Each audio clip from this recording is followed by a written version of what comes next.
Achraf Hakimi, Ballon d'Or. Alors oui, je parle du Muntakhab, je suis fan du Paris Saint-Germain, donc je me devais de faire cette vidéo.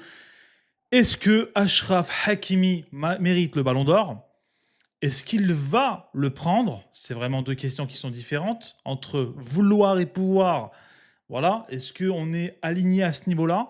Et surtout, je vais dans cette vidéo vous répondre à un truc qui me rend ouf en ce moment, mais on va y venir, vous inquiétez pas. On va commencer par, excusez-moi, c'est plutôt de ce côté-là, cette citation: le Ballon d'Or ne se donne pas à ceux qu'on attend, mais il revient à ceux qui le prennent. Autrement dit, ceux qui charbonnent, ceux qui cravachent, ceux qui sont fair-play, et ceux qui se donnent à 100%, voire même à 200% toute l'année, que ce soit en club ou en sélection. Voilà à qui devrait revenir le Ballon d'Or. Et je trouve cette citation plutôt pas mal, plutôt intéressante, dans le sens où aujourd'hui cette citation correspond et définit ce joueur qui est Achraf Hakimi. Il faut savoir que Achraf Hakimi, actuellement, c'est le deuxième joueur le plus utilisé au Paris Saint-Germain, derrière Pacho.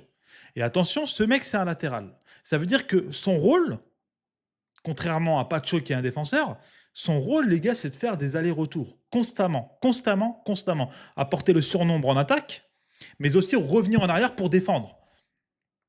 Donc, athlétiquement parlant, en termes de course, en termes d'endurance, c'est bien au-delà de ce qu'un défenseur doit proposer dans un match. Et rendez-vous compte que ce joueur a participé au JO, il a joué tous les matchs de Ligue 1, il a joué tous les matchs de Ligue des Champions, et il est actuellement dans la Coupe du Monde des clubs. Et là, je compte même pas toutes les autres coupes annexes en France. Aujourd'hui, les gars, les spécialistes en la matière le disent, c'est un truc de ouf. C'est un miracle, c'est du jamais vu, les gars. Qu'un mec comme lui enchaîne, en plus de ça, une performance athlétique qui est remarquable, qui est, je dirais pas choquante, mais qui frôle la perfection, mais qui, en plus de ça, nous rend une copie totalement conforme. Ça veut dire qu'en termes de constance, Hakimi, on a le Hakimi de début d'année et celui de fin de saison, qui est exactement le même. Il a eu aucune baisse de régime. Et ça, les gars, c'est vraiment la saison que devrait nous rendre un futur Ballon d'Or. Maintenant, le problème, les gars, de vous à moi, on va se le dire. Hakimi, il est marocain. Il est africain, marocain-africain. Et ça, déjà, c'est un problème. Parce que quand tu es africain, c'est beaucoup plus difficile de prendre ce Ballon d'Or. Et c'est pas pour rien, les gars, qu'il y a un Ballon d'Or africain. Limite, c'est un manque de respect, tu vois. Il y a le Ballon d'Or pour les autres, et il y a le Ballon d'Or africain que pour les Africains. Ça existe qu'en Afrique, ça. Il n'y a pas de Ballon d'Or en Asie ou en Sud-Amérique ou quoi, hein. C'est vraiment attitré à l'Afrique. Donc, on le sait, déjà, le mec, il part avec des points en moins. En plus du fait qu'il soit rebeu. Deuxième détail, et pas des moindres, c'est qu'il est latéral. La dernière fois qu'un joueur au poste défensif a pris ce Ballon d'Or, c'était en 2006. 2006, rappelez-vous, Coupe du Monde. Zidane, coup de boule. Cannavaro, les gars. Italie. C'est un défenseur. Et à cette année-là, précisément, c'était Zidane qui devait prendre ce Ballon d'Or. Mais le mec, il a vrillé, coup de boule. Le fair play, tu peux te mettre où je pense. Et c'est Cannavaro qui a pris le Ballon d'Or. Donc il y a même un concours de circonstances. Aujourd'hui, c'est un latéral. Il est africain, il est marocain.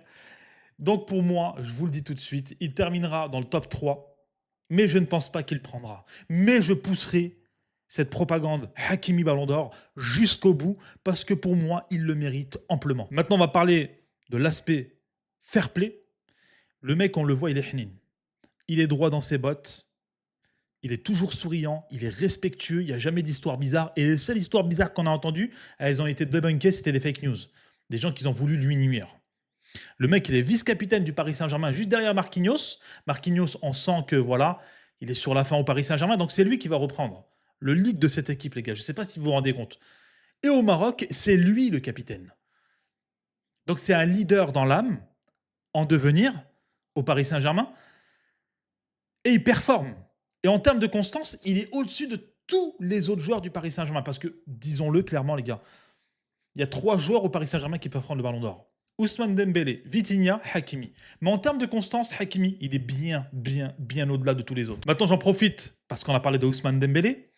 Il y a cette propagande aussi. Ousmane Dembélé, ballon d'or. Et moi, il y a un truc qui me chiffonne, qui m'énerve un peu. C'est que les fans, une partie des fans du Paris Saint-Germain ou une partie des fans de Ousmane Dembélé disent, les gars, il faut pas qu'on éparpille nos votes. Les gars, soit on est derrière Dembélé, soit on est derrière personne, en gros, tu vois. Mais pourquoi déjà, premièrement, Hakimi devrait être dans l'ombre de son concurrent direct? Si Ousmane Dembélé mérite le ballon d'or, c'est aussi le cas pour Achraf Hakimi. Et pourquoi ce ne serait pas Achraf Hakimi, la tête d'affiche? Finalement, il le mérite lui aussi. En plus du fait qu'il révolutionne son poste. Je ne sais pas si vous vous rendez compte, le mec, il est toujours en surnombre. Il amène toujours le surnombre en attaque.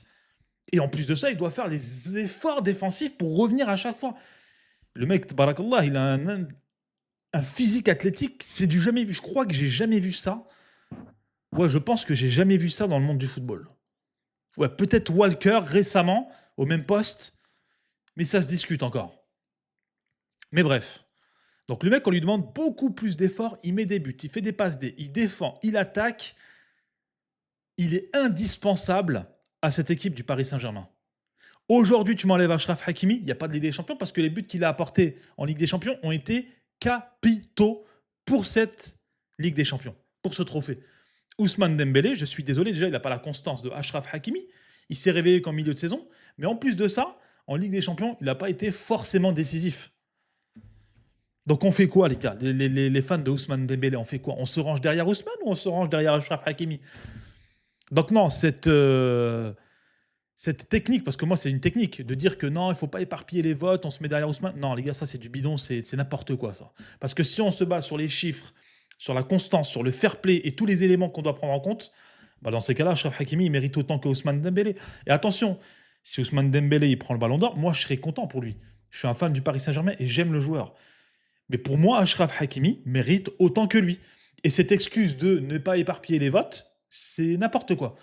C'est n'importe quoi. Bref, on est à quelques mois du Ballon d'Or. Alors, juste pour rappel, parce qu'il y en a qui ne le savent pas, la CAN se déroulera après la remise du Ballon d'Or. Donc, la CAN ne comptera pas dans les votes. Si le Maroc remporte la CAN et qu'Achraf Hakimi est décisif ou non, peu importe, s'il prend ce trophée, ce ne sera pas comptabilisé pour le Ballon d'Or. Parce que le Ballon d'Or, ce sera juste quelques semaines avant. D'accord, les gars? Dites-moi ce que vous en pensez dans les commentaires. Propagande, les gars, on est parti pour Ballon d'Or Hakimi. Hakimi, Ballon d'Or. Donnez-moi votre top 3, voire top 5 de votre Ballon d'Or 2025. Ce que vous voyez venir, en tout cas. Moi, personnellement, je pense, j'aimerais que ce soit Achraf Hakimi, mais je pense qu'au vu de ses origines et de son poste, il sera top 2 ou top 3. Je pense. S'il est au-delà du top 3, pour moi, c'est un scandale. Voilà, c'est dit. Je vais m'arrêter là, les gars. C'était juste une petite vidéo coup de gueule, analyse. Prenez soin de vous. N'hésitez pas à liker, à commenter, à vous abonner pour plus d'informations sur le Muntakhab et nos joueurs. Prenez soin de vous. Salam alaikum.